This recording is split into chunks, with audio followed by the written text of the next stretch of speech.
Imagine this. It's the dead of night on September 1st, 1457.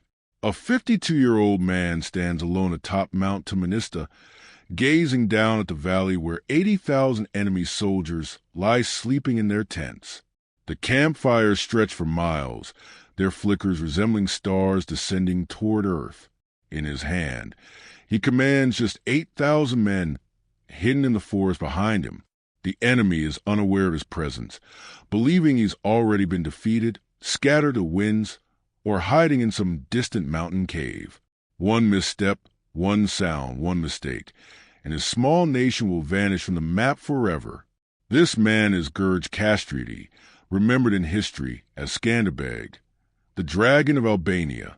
In less than 4 hours, he will lead one of the most devastating ambushes in military history. To understand how we reached this point, we need to rewind to 3 months earlier, May 1457. Inside Kruja's fortress, the last stronghold of Albanian resistance, Skanderbeg stood over a massive map sprawled on an old wooden table, scarred by years of war. Red marks dotted the parchment like a spreading disease, each symbolizing an Ottoman threat. His fingers, rough and callous from a lifetime of wielding swords, trembled slightly as they traced the borders of his homeland, not from fear, but from the gravity of what lay ahead. For years earlier, in 1453, the Ottoman Empire had achieved the unthinkable. Sultan Mehmed II, barely 25 years old, had done what countless armies before him failed to do for over a millennium: conquer Constantinople, the fabled Byzantine capital, with massive cannons capable of hurling 600-pound stones through walls that had stood since the era of Constantine the Great. The sound of those crumbling walls reverberated across Europe like a death knell for Christendom. Now, that same sultan was turning his attention to Albania, the final obstacle between his empire and the soft underbelly of Western Europe. Intelligence reports flooding into Skanderbeg's war room painted a terrifying picture. Mehmed was assembling the largest army ever sent against Albania, 80,000 men, 15,000 of them elite janissaries. These slave soldiers, taken as children from Christian families, converted to Islam, and trained to become the most fearsome warriors on earth, had artillery, the same modern cannons that had shattered Constantinople's walls. They also had cavalry, supply chains, siege equipment, everything a superpower at its peak could field. And they had something else: knowledge of Skanderbeg's tactics. Let me introduce our protagonist properly, because Skanderbeg wasn't just any medieval warlord. His life reads like something out of a Hollywood script, except it's entirely real. Born George Castrioti in 1455, he was the son of an Albanian prince. At just 9 years old, the Ottomans captured him as part of their practice to secure loyalty from conquered lands. They brought him to the imperial capital, converted him to Islam, renamed him as Skander, and trained him in their military ways. The wildest part? He became one of their best generals. The Ottomans taught him everything: strategy, tactics, cavalry maneuvers, siege warfare, psychological operations. He fought for them, won battles for them, and earned the title of Bey, meaning Lord. But in 1443, during a battle against the Hungarians, Skanderbeg saw his chance. He forged a letter from the Sultan, used it to seize the fortress of Kruja, raise the Albanian flag with its black double-headed eagle, returned to Christianity, and declared war on the empire that had raised him. Talk about the ultimate betrayal. Over the next 14 years, he fought 23 battles against the Ottomans and won them all. The Pope called him the champion of Christ. His enemies dubbed him the Dragon of Albania, and his people saw him as their last hope. But even dragons age. By 1457, Skanderbeg was 52, ancient by medieval standards where most warriors died young.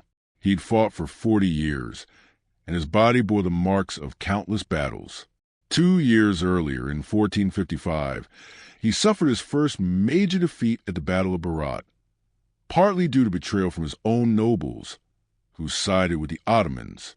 The loss shook confidence in his leadership. Whispers spread that the old man had lost his edge, that perhaps it was time to negotiate a surrender while they still could. But then everything changed.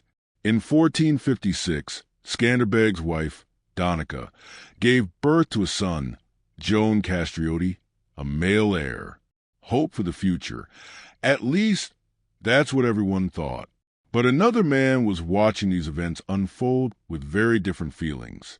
Hamza Castrioti, Skanderbeg's 30-year-old nephew, had been groomed to succeed his uncle for years. He was talented, brave, and a proven warrior who'd fought by Skanderbeg's side. He envisioned himself leading Albania into its next chapter. But with the birth of Joan, that dream evaporated like morning mist. Resentment grew and ambition darkened. When Mim's army began its march, Hamza saw not a threat, but an opportunity. Remember this detail. Ambition without purpose is one of history's most dangerous forces. How many times have we seen talented people destroy everything around them simply because they couldn't accept being second? Hamza had everything except the one thing he wanted most, and that made him willing to burn his entire world to get it. In the war council room that May, the air crackled with tension like lightning before a storm. Skanderbeg called all his commanders together to discuss the looming Ottoman threat. Maps sprawled across the tables, and reports from scouts painted a grim picture. Hamza spoke first, his voice confident and assertive. "We should gather our entire army," he suggested, "and meet them in open battle. Prove Albania still has teeth." The other commanders agreed, nodding in approval. This was a traditional, honorable approach, the way they'd fought before. But Skanderbeg slowly shook his head. 8,000 men against 80,000, he said softly. "That's not bravery. That's suicide." Hamza's face reddened. "But, Uncle, we've won before when outnumbered," he countered. "This is different," Skanderbeg replied, his voice hardening. "Mim isn't like the previous sultans. He learns, adapts, and studies our tactics. If we fight the way he expects, we'll be slaughtered." Then Skanderbeg dropped the bombshell. "We're going to disappear." The room went silent.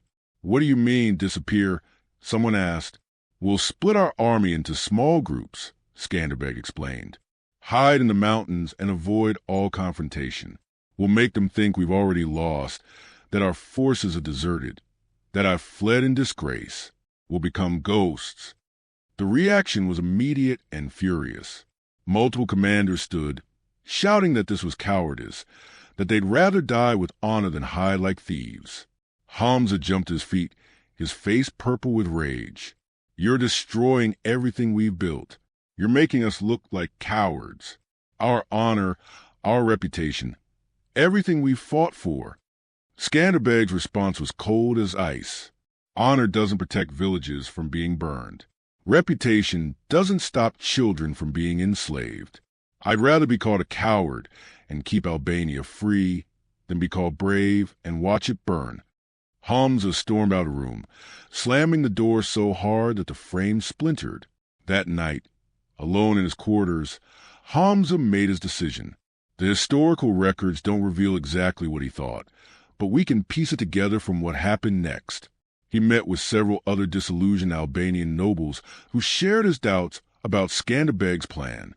Together, under the cover of darkness, they gathered what they could, detailed maps of Albanian defenses and written descriptions of Skanderbeg's battle tactics. Before dawn, they rode hard for the Ottoman lines. When news reached Skanderbeg the next morning that Hamza had deserted, taking secrets and several nobles with him, the old warrior stood at his window, silent for a long time. One of his commanders urged him to send riders to hunt them down. "It's too late," Skanderbeg replied. "Hamza knows everything. Every tactic I've ever used, every weakness in our defenses. He'll give it all to Mim." The silence in the room was suffocating. "This changes everything," Skanderbeg continued. "The enemy now knows all my old tricks, which means I need to invent entirely new ones." Within weeks, Hamza was kneeling before Sultan Mehmed in Constantinople, converting back to Islam, pledging his absolute loyalty, and spilling every secret he knew about Albania's defenses. Mehmed smiled, a cold, calculating grin that had intimidated kings and generals across continents. The nephew of Skanderbeg, the Sultan mused, "I will use you to destroy the man who raised you." Mehmed appointed Hamza as co-commander of the invasion force alongside General Isaac Bey, and together they would lead 80,000 men to crush Albania once and for all. The irony was almost Shakespearean. The student using his knowledge to destroy the teacher, the nephew becoming the weapon aimed at his uncle's heart. But here's what Hamza didn't understand, what no one except Skanderbeg himself understood. The old man had been playing a much longer game. In June 1457, the Ottoman army crossed into Albania like a flood of steel and flesh. Picture it. 80,000 soldiers stretched across the landscape as far as the eye could see. Cavalry units, their colorful banners snapping in the wind. Infantry battalions marching in perfect formation, their armor glittering in the summer sun. Artillery trains hauling massive cannons, supply wagons, siege equipment, engineers, everything the world's most powerful empire could muster, all aimed at crushing one small mountain nation. Esso Bey and Hamza rode at the front, confident and eager. Hamza had assured his new masters that he knew exactly how his uncle would respond. Skanderbeg would harass their supply lines, strike with quick raids, and use the mountains for guerrilla warfare. But they were prepared for all of that, except when they reached Kuya, Albania's strongest fortress. They found it deserted. Not destroyed, not burned, just empty. They pushed deeper into Albania. Every village they reached was abandoned.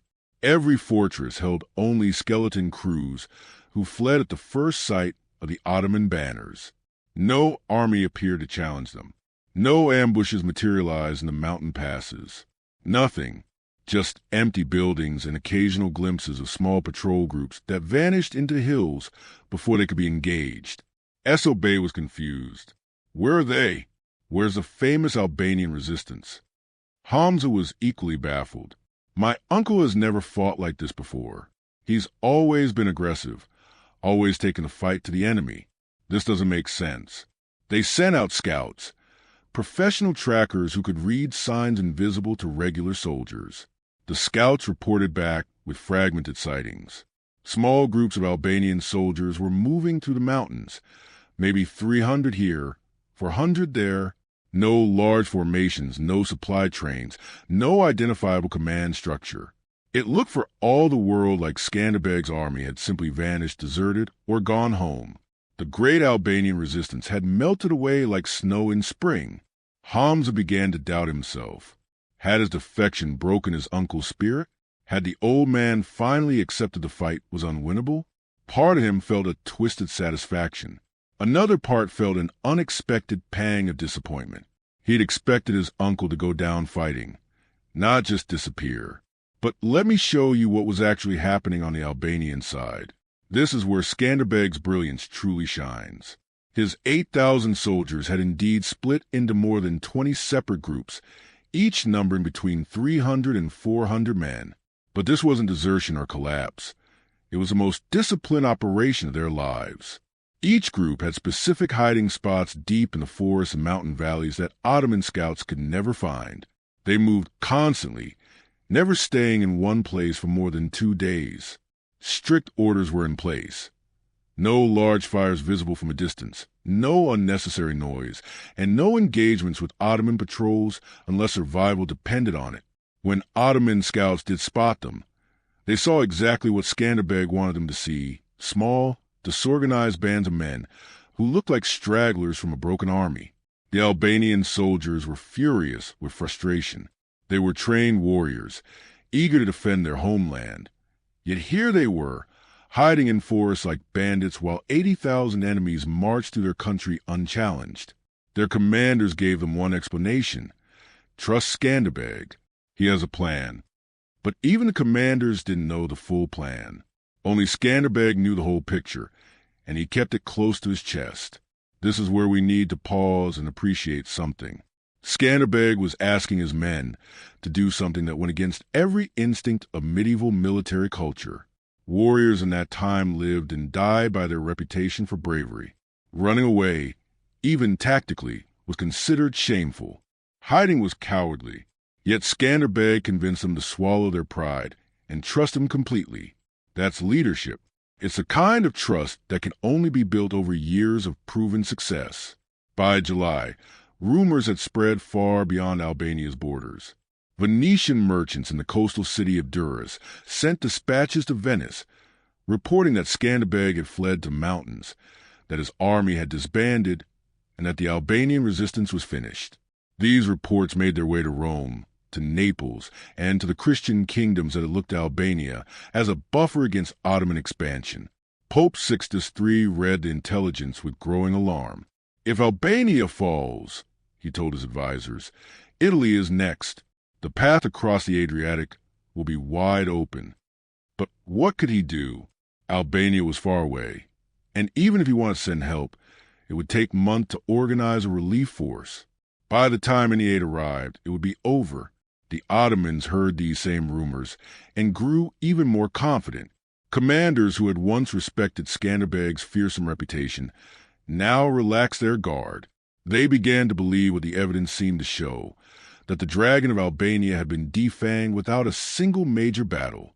By late July, Isaac Bey and Hamza made a fateful decision.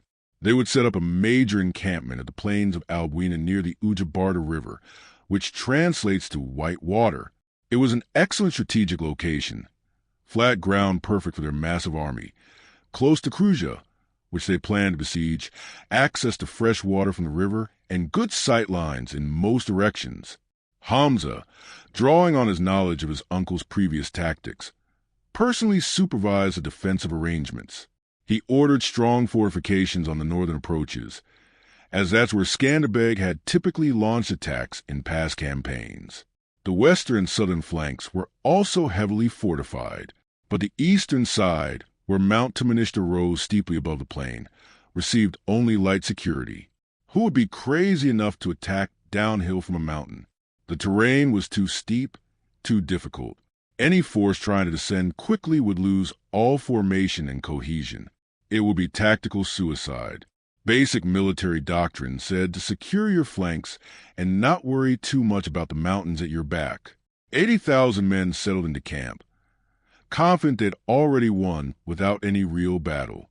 Soldiers laughed and joked around campfires. Officers drank and played dice. Isaac Bey began planning the next phase of the campaign, systematically reducing any remaining Albanian strongholds. The permanent occupation and integration of Albania into the Ottoman Empire seemed inevitable. Hamza helped draft reports to send back to Sultan Mehmed, announcing the imminent victory. Yet, late at night, he would often find himself staring up at Mount Tamanishta, its dark silhouette standing out against the starry sky. Something gnawed at him, an instinct he couldn't name. His uncle had always been unpredictable, always zigging when you expected him to zag. Could the old man really have given up so easily? But what else could explain the complete absence of Albanian military resistance? Hamza told himself it was over. Age had caught up with Skanderbeg. The birth of a son had made him cautious, unwilling to risk everything in a desperate battle. It was over, but it wasn't over at all. While the Ottomans celebrated their bloodless victory, Skanderbeg was watching from his hidden perch high on Mount Tamanishta. He had a small observation post concealed among the rocks where he could see the entire Ottoman encampment spread below him like a map come to life. He studied their routines, counted their guard rotations, pinpointed where the commander tents were located, and observed the positions of artillery and cavalry. Day after day, night after night, he observed and waited. His commanders, hidden in the forest on the mountain slopes, kept asking the same question. When do we attack? Not yet, Skanderbeg replied. They need to believe more completely that they've won. They need to relax more. They need to sleep more deeply. One of his veteran commanders, a man who'd fought beside Skanderbeg for over a decade, dared to voice what others were thinking. My lord, the people believe we've abandoned them. They think you fled. History will call us cowards. Skanderbeg's response was calm but firm. Let them think that. I'd rather be a living coward than a dead hero. And when this is over, history will remember the truth. In the final week of August, Skanderbeg sent out coded messages to all 20-plus Albanian detachments scattered across the mountains. The messages were carried by trusted riders who knew secret mountain paths. These men could move through enemy territory like shadows. The orders were simple but absolute. Move to Mount Tumanista, total secrecy. Travel only at night. Avoid all roads. Be in position by September 1st. No fires. No noise. If discovered, eliminate all witnesses. This was it. After 3 months of feigned defeat, the dragon was about to show its teeth. The movement began. The small Albanian groups carefully traveled through darkness, using dense forests where Ottoman patrols never ventured and game trails known only to local hunters. They moved with a discipline that would impress modern special forces. One group of about 400 men encountered an Ottoman scouting party of maybe 20 soldiers. The Albanians couldn't let them escape and raised the alarm. What happened next was brutal but necessary. A quick, silent massacre. Every Ottoman soldier was killed, their bodies hidden in a ravine where they wouldn't be found for weeks. No mercy, no prisoners. The success of the plan depended on absolute secrecy. By the evening of September 1st, 1457, the impossible had been achieved. The 8,000 Albanian warriors had successfully assembled on Mount Tumanista without the Ottomans, less than 2 miles away, having any idea they were there. They hid in the thick forest covering the mountain slopes, forbidden from lighting fires or speaking above a whisper. Below them, clearly visible through the trees, 80,000 Ottoman soldiers were settling in for the night. Laughter and music drifted up from the encampment. The Ottomans were literally celebrating their victory, drinking, singing, and relaxing. After months of marching with no resistance, Skanderbeg gathered his commanders in a small clearing hidden by dense undergrowth. He spread out a hand-drawn map of the Ottoman camp, marked with details from his weeks of observation. "Gentlemen," he said, his voice low but intense, "tomorrow we gamble everything. One mistake, and we're all dead. But if we do this right, if we're disciplined, brave, and lucky, Albania survives." Without Albania standing between the Ottomans and Western Europe, the entire continent would eventually fall to Islamic conquest. It might be uncomfortable for modern sensibilities to hear, but it's historically true. Skanderbeg wasn't just fighting for his small mountain country. He was holding a line that protected Renaissance Italy, the papacy, and the entire Christian Mediterranean world. That's why this battle matters, so much more than its size would suggest. Skanderbeg laid out the plan, which was audacious to the point of madness. The Ottoman camp's weakest point was the eastern side facing Mount Tumanista, precisely because the terrain made it seem impossible to attack from that direction. That's exactly where they would strike. The assault would come in 3 waves. The first wave, Skanderbeg himself, along with 500 of his most elite warriors, would descend under the cover of darkness and silently eliminate the eastern sentries. Every guard had to be killed quietly and simultaneously, without raising any alarm. Second wave, 2,000 soldiers, split into 3 groups, would attack from 3 different angles, creating maximum chaos and confusion. Their job wasn't primarily to kill, but to make noise, screaming, banging their weapons on shields, setting fires, and creating panic. They needed to make the Ottomans think they were facing a force far larger than just 8,000. Third wave. The remaining 5,500 warriors would pour down the mountain once chaos had taken hold, hitting the Ottoman camp at its most vulnerable moment, its maximum confusion. The entire strategy depended on the Ottomans panicking. If they managed to organize a defense, if their numerical superiority came into play in any coordinated way, the Albanians would be slaughtered. It was all or nothing. The commanders understood the stakes. One battle-hardened veteran, his body a map of scars, voiced what they were all thinking. If they don't panic, If they formed ranks and fight organized, we're finished. Skanderbeg met his gaze, his expression steady. Then we're finished, he agreed. But at least we'll die fighting for our freedom, rather than living as slaves. Another commander brought up Hamza. He knows all your tactics, uncle. How do we counter that? Skanderbeg smiled grimly. Hamza knows my old tactics, but this is something I've never done before. His betrayal taught me a crucial lesson. Never become predictable. The enemy should never be able to anticipate your next move. I've spent my career relying on the same successful strategies. Now I'm throwing out the entire playbook. The commanders nodded in understanding, their faces set with resolve. They moved their units, whispering the plan to their men. Weapons were sharpened one last time. Armor was checked and rechecked. Some men said quiet prayers to whatever gods would listen. Others wrote hasty letters to families they might never see again. All of them knew that by tomorrow they would either be heroes or corpses. In contrast, down in the Ottoman camp, the mood was completely different. The sentries walked their posts half-heartedly, bored and drowsy. Many had already fallen asleep at their stations, confident that no threat existed. Officers had stopped enforcing discipline as strictly. Why bother when the campaign was essentially over? Esobey sat in his command tent with several senior officers, drinking wine and discussing the logistics of permanently occupying Albania. They debated how to divide the conquered territory, which fortresses to garrison, and how many troops would need to stay behind to maintain order.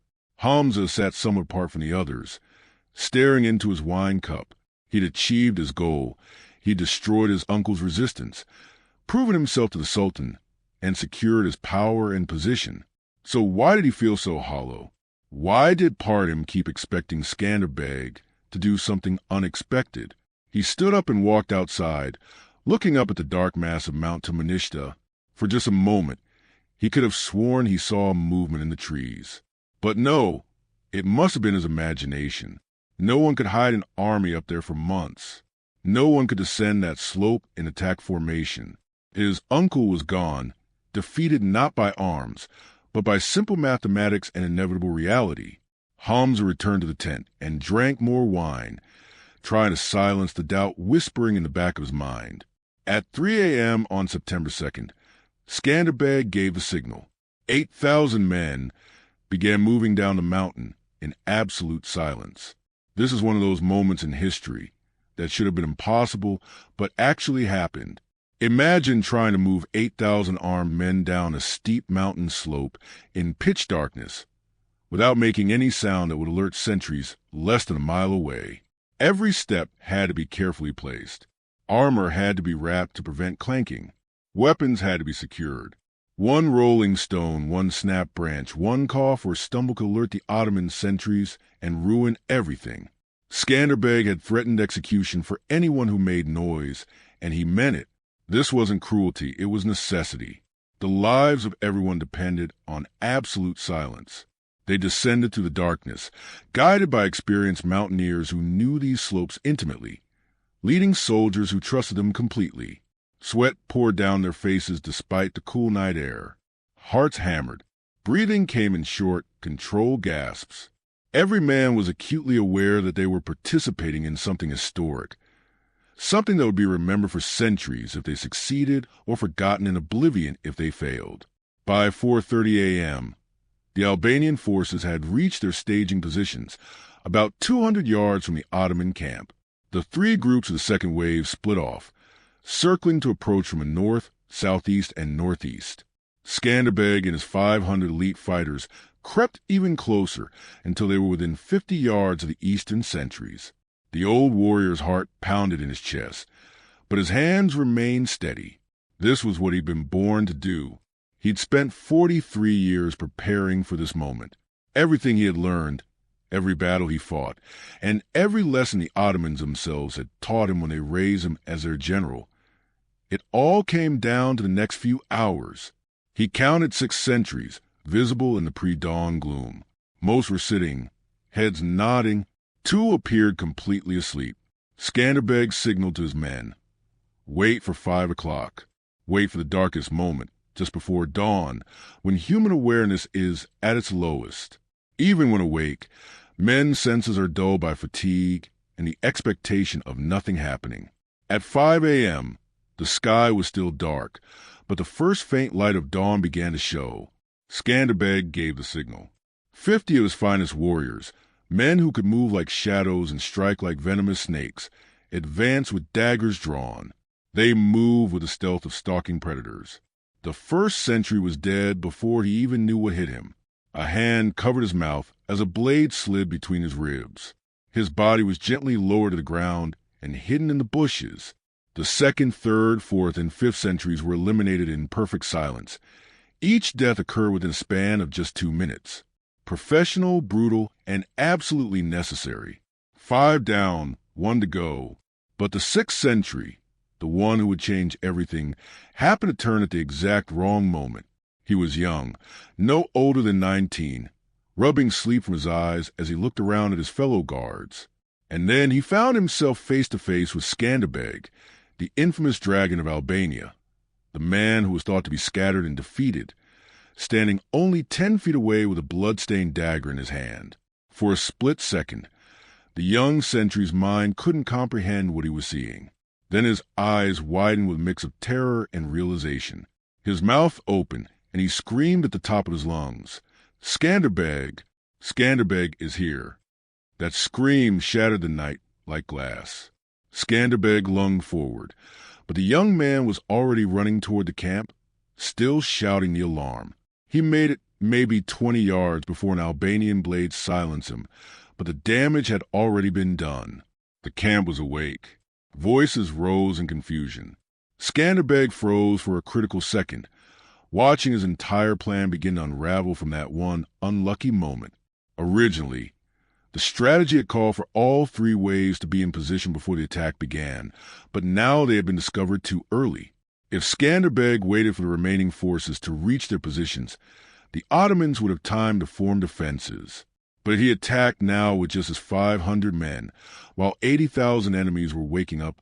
It would be a massacre, except there was a third option. What if he attacked immediately, creating such confusion and fear that the Ottomans couldn't organize? What if he could buy enough time for the second wave to arrive? It was insane. It was desperate, but it was the only chance they had. Skanderbeg made his decision in less than 2 seconds. He raised his sword high and shouted a battle cry that came from deep within his soul. Attack! Attack now for Albania. 500 Albanian warriors surged into the Ottoman camp like wolves among sheep, and what followed was absolute chaos. They screamed like demons, banging their swords on shields to create an infernal noise that echoed through the valley. They set tents ablaze without discrimination, slaughter horses, and cut down soldiers with brutal efficiency. Though they were vastly outnumbered and certain to die if the Ottomans could organize any sort of defense. For these first few critical minutes, they owned the night through pure aggression and surprise. Ottoman soldiers scrambled out of their tents in varying states of undress, grabbing for weapons, trying to make sense of what was happening. The pre-dawn darkness only made things worse. Shadows seemed to be everywhere. The scream suggested an attacking force of thousands. Fires cast erratic light, making it impossible to see clearly. Some Ottomans fought back, others fled, but most stood frozen in confusion. Where was the attack coming from?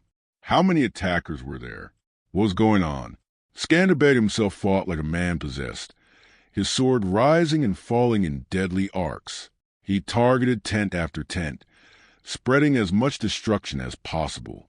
His plan was simple: maximum chaos, maximum fear, maximum disruption.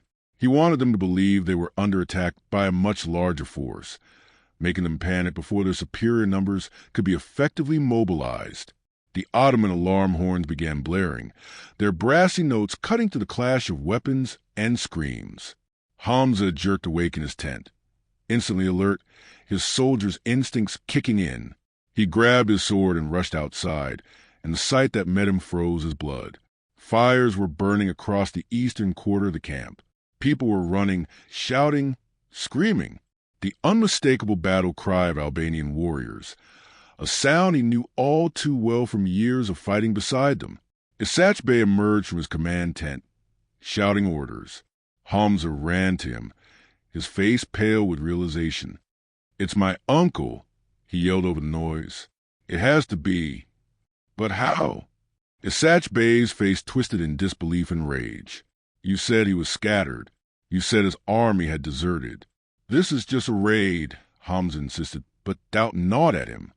"They can't have more than a few hundred men. We need to organize a defense before panic spreads." Hamza began rallying nearby Ottoman units, his voice ringing with authority. "Form ranks," he shouted. "Don't run. It's just a small raiding force. Stand and fight." Several hundred Ottoman soldiers responded, beginning to form a defensive line. For a moment, it seemed like Hamza might succeed in containing the chaos. For a moment, discipline began to return to the Ottoman ranks. And that's when the second wave hit. From 3 different directions, 2,000 more Albanian warriors surged into the camp. The confusion was unimaginable. In a coordinated roar, 2,000 Albanian warriors erupted from the darkness, attacking simultaneously from the north, southeast, and northeast. The sound was like the gates of hell opening. The psychological impact was devastating. The Ottomans, already reeling from the initial chaos, now believed they were being attacked from every direction. The confusion was overwhelming. Soldiers who had been forming a defensive line now fled in panic, believing they were surrounded by an impossibly large force. "No!" Hamza screamed. "Stand your ground. They're not that many." But his voice was drowned by the growing chaos.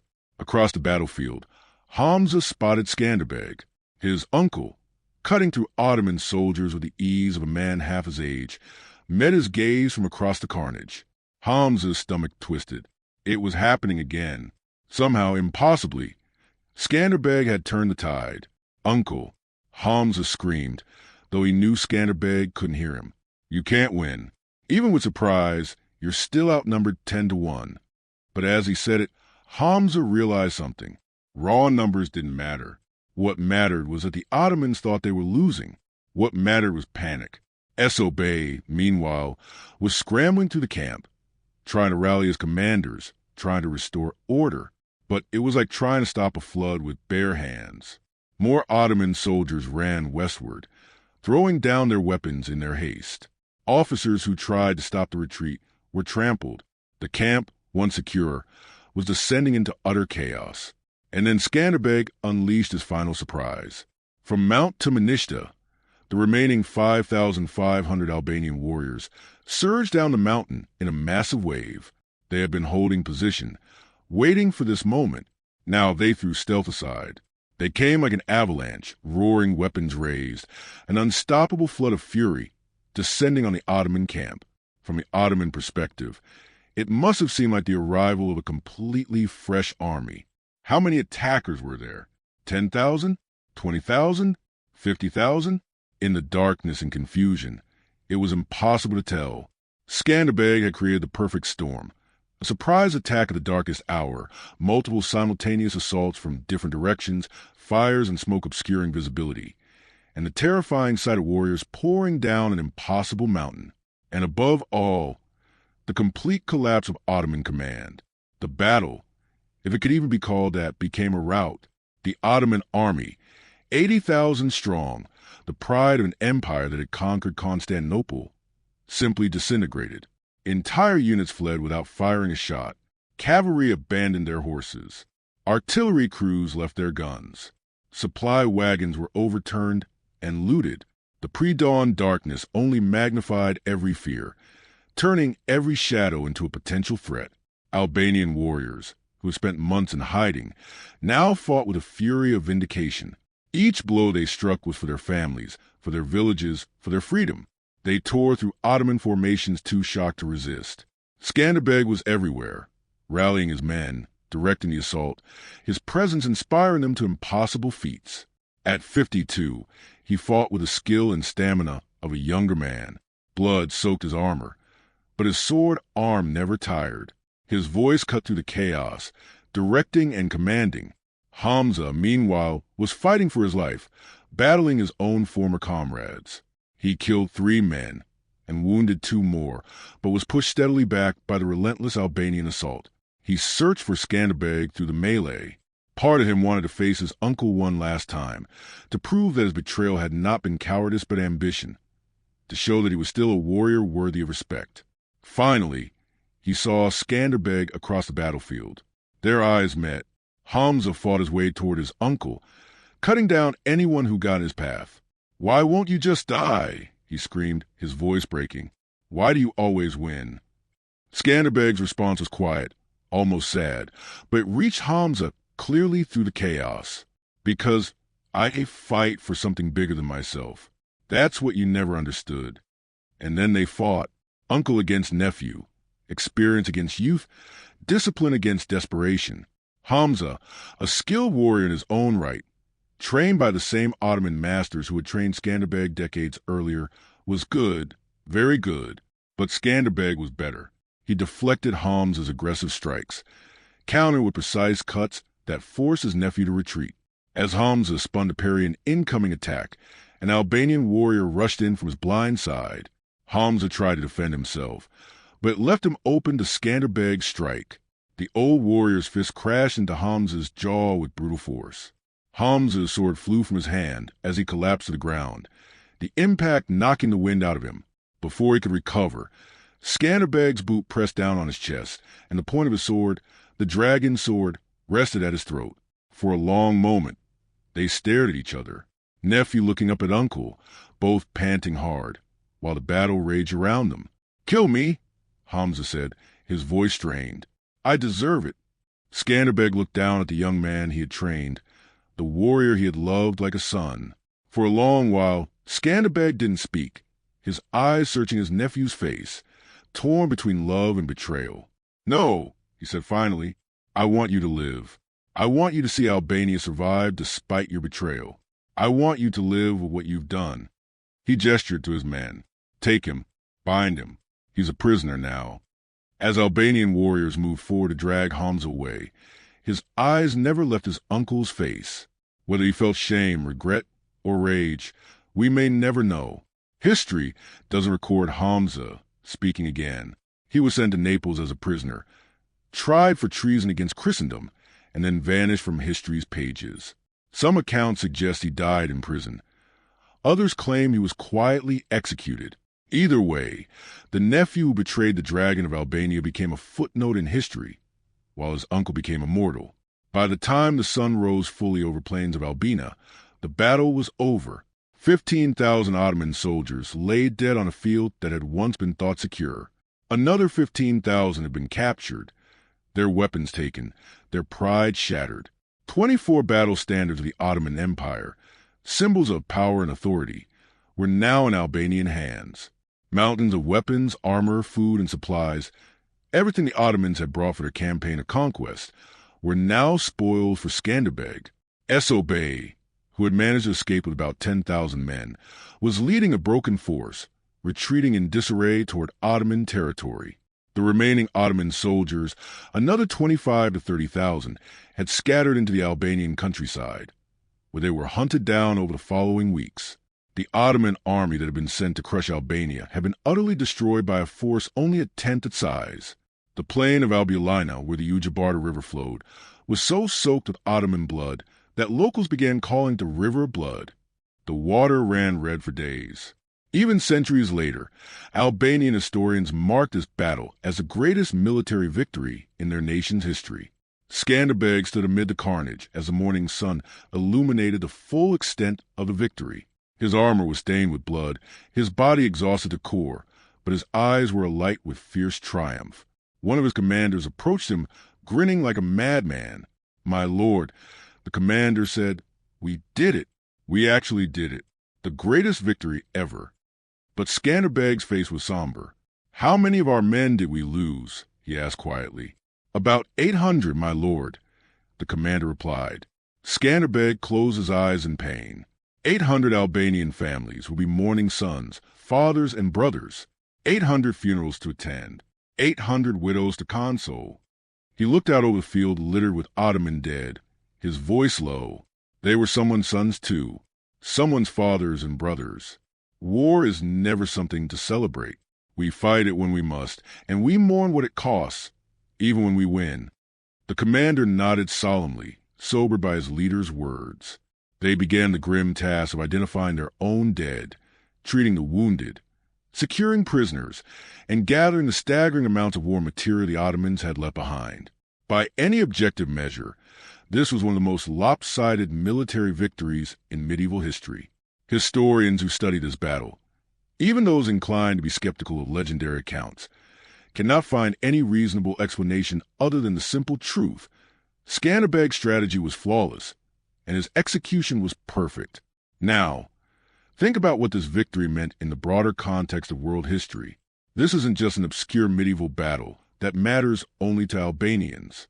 If Skanderbeg had failed, if those 80,000 Ottoman soldiers had crushed the Albanian resistance, the Ottoman Empire would have had an open road into Italy within months.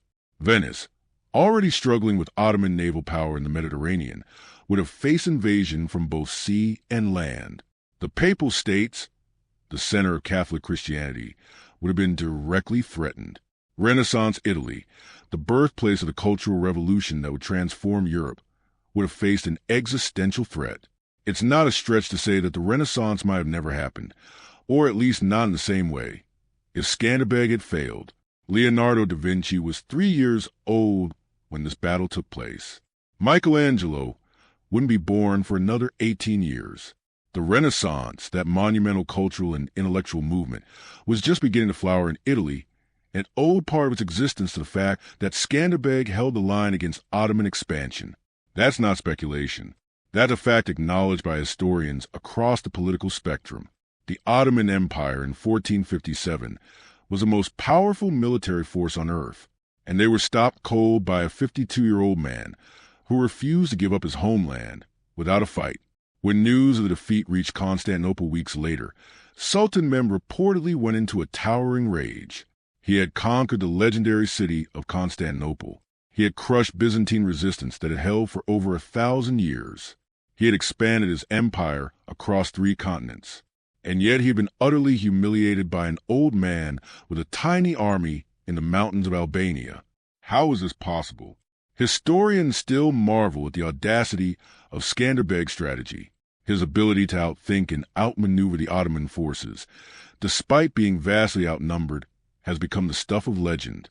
But more than that, Skanderbeg's courage, his dedication to his people and their freedom, transformed him into a symbol of resistance.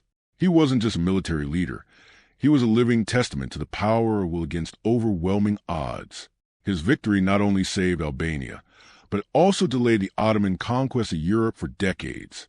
Had Skanderbeg fallen, the trajectory of history would have shifted in ways we can only imagine. Skanderbeg's victory at Albulena was not just a tactical triumph, but also a psychological one. He showed the world that leadership, adaptability, and understanding of human nature can be as crucial as military strength. His ability to deceive and manipulate the perception of the Ottomans was brilliant. He made them believe he had lost and disappeared, creating an opportunity to strike when they were least prepared. By changing his tactics, abandoning predictability, and fighting on his terms, Skanderbeg became a legend in his own right, one whose strategies would be studied for centuries. What made the battle so significant was not just the numbers or the tactics. It was a ripple effect it had on Europe and the world. The fact that the Ottoman Empire, which had been sweeping through Europe and claiming victory after victory, was so thoroughly defeated by such a small force was astounding. It was a blow to Ottoman morale and a clear message to the rest of Europe that, while the Ottomans were powerful, they were not invincible. Skanderbeg's victory was a moment in history when a small, determined force held a line against an empire, buying Europe valuable time to prepare for future challenges.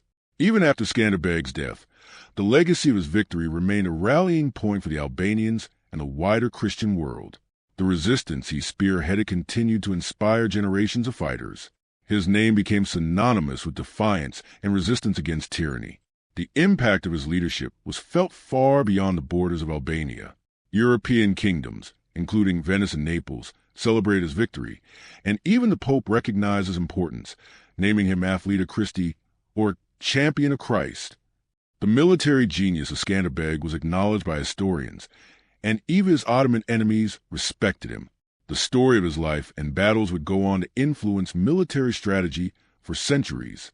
Napoleon Bonaparte, one of the greatest military leaders of all time, was reportedly fascinated by Skanderbeg's tactics.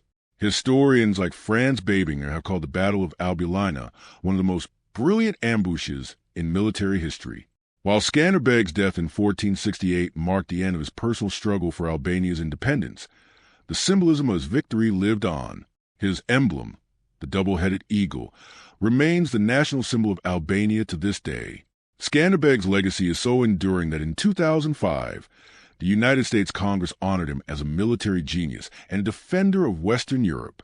Even centuries after his death, the recognition of his accomplishments continues to be a testament to the scale and significance of what he achieved.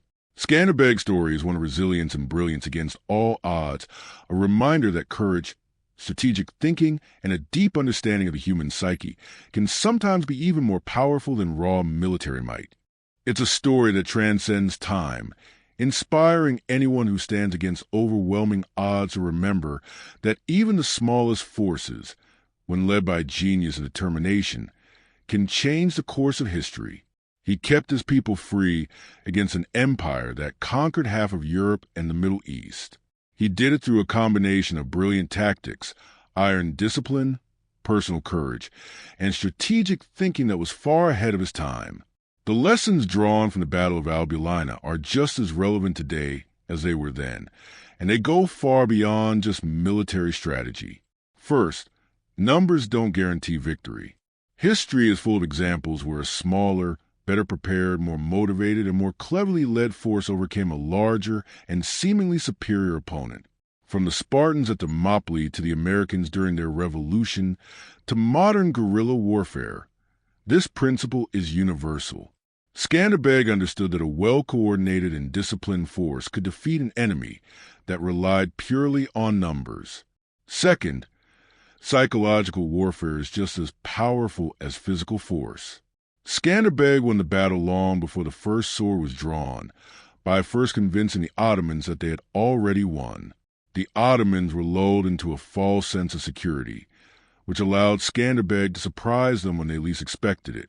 Modern intelligence agencies and special forces understand how critical it is to manipulate perception, to create doubt, and to mislead the enemy about your true intentions. Skanderbeg was a master of this. Third, leadership is about more than just giving orders. Skanderbeg was not only a military commander, but also a leader who could inspire extraordinary loyalty and courage in his men. He asked them to do the unthinkable, to hide when they wanted to fight, to appear weak when they wanted to show strength, and to trust him without knowing the full plan. That kind of leadership, where people follow because they believe in their leader's vision, is rare and powerful. It is the kind of leadership that can move mountains, even when the enemy is 10 times your size. Fourth, adaptability is a key to survival and success.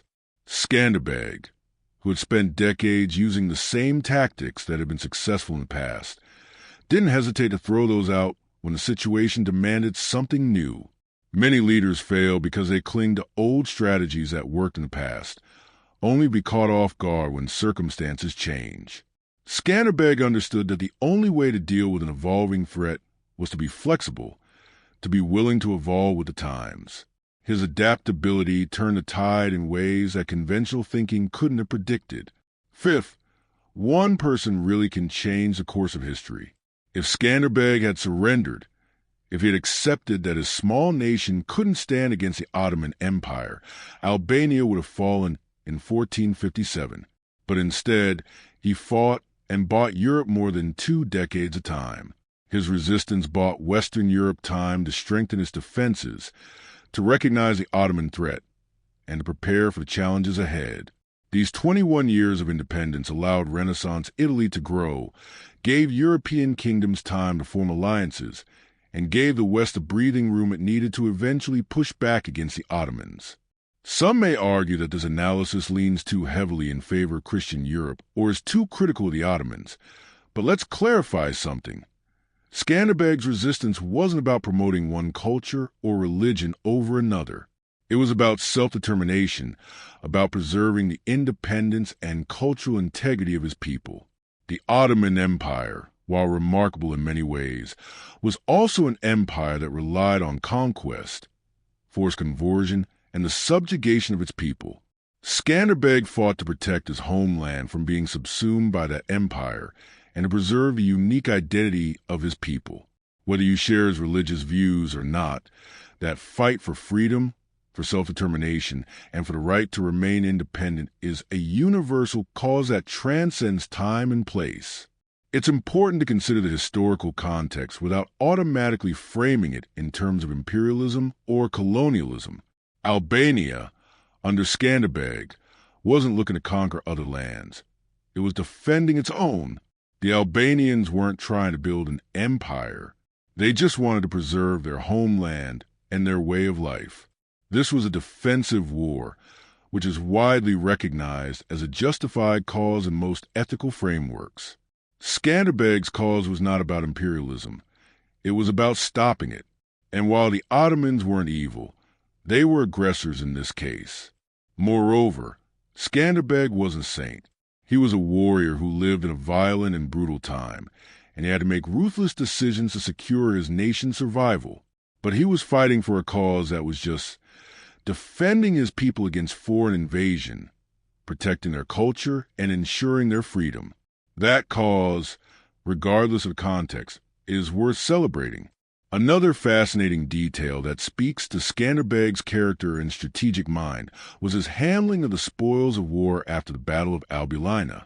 Despite his own country's impoverished state, Skanderbeg didn't keep all the captured Ottoman battle standards, weapons, or supplies for himself. Instead, he sent a portion of the spoils to the Pope as a symbol of Christian victory, and also sent supplies to the King of Hungary, who was fighting his own battles against the Ottomans. He could have kept everything for Albania or sold the weapons to fund his forces, but instead, he saw the bigger picture. He understood that Albania's survival depended not just on winning this battle, but on maintaining strong alliances with other Christian kingdoms. That was statesmanship at its finest, thinking beyond immediate needs to the long-term survival of his people. The story of Skanderbeg's triumph at Albulena is a story that should be much more widely known, especially in the West. We learn about famous battles like Agincourt or Thermopylae, which, though significant, weren't as strategically important as Skanderbeg's victory. A small army of 8,000 defeating an empire's 80,000 soldiers is something we should all remember, but has largely been overshadowed by other, better-known battles. One reason for this is that Albania, for much of modern history, remained poor and isolated under Ottoman control and later under communist rule. It didn't have the cultural influence to promote its national hero to the world stage. But that's changing. Albania is now a NATO member. Its influence in Europe is growing, and its diaspora is helping to preserve and promote their history. If there's one takeaway from Skanderbeg's story, it's this. History is filled with incredible human achievements that often go unnoticed because they happen in places that weren't considered important at the time or to people who didn't have the power to spread their stories. Skanderbeg's victory is a perfect example of how a small force, led by a brilliant leader with the right combination of strategy, vision, and courage, can have an impact far beyond what anyone could have imagined. The next time you hear a story about a great military leader or a legendary battle, remember Skanderbeg, a man who changed the course of history with his unwavering commitment to his people and his refusal to accept defeat. His story is one we should all know. There are countless figures throughout history who, like Skanderbeg, accomplished extraordinary feats against overwhelming odds, but whose stories were lost because they didn't fit the dominant narratives of Western education. Every country, every culture has its own heroes, its own epic moments, and it's our duty to seek these stories out, to learn from them, and to appreciate the full breadth of human courage, ingenuity, and resilience. Skanderbeg's battle, where 8,000 Albanian warriors defeated 80,000 Ottoman soldiers, is as worthy of study and admiration as any famous Western battle. The tactical and strategic lessons from Albulena are as valuable the human drama just as compelling, and the historical impact just as significant. Before I wrap this up, let me throw out a thought-provoking question. Was Skanderbeg's strategy of hiding for 3 months and pretending to be defeated a form of cowardice, as his own commanders initially thought? Or was it the ultimate act of courage, doing something seemingly shameful in the short term to ensure long-term victory? There's a fascinating philosophical question at play here about the nature of bravery. Is it brave to charge into a battle you know you'll lose, simply to die with honor? Or is it actually braver to swallow your pride, endure the shame of seeming cowardly, and survive to fight another day when victory is within reach? In medieval warrior culture, honor and reputation were everything. Dying in battle with your sword in hand was seen as the epitome of courage. Yet, Skanderbeg chose a different path. He understood that dead heroes can protect no one. Living to fight another day, no matter how many people called him a coward in the moment, was more valuable. He knew that survival meant future victories, and that was a much harder, more difficult choice. I'd argue that this is the true definition of courage, making the hard choice not for glory, but for the greater good. But I'd love to hear your thoughts. Drop a comment below to let me know what you think.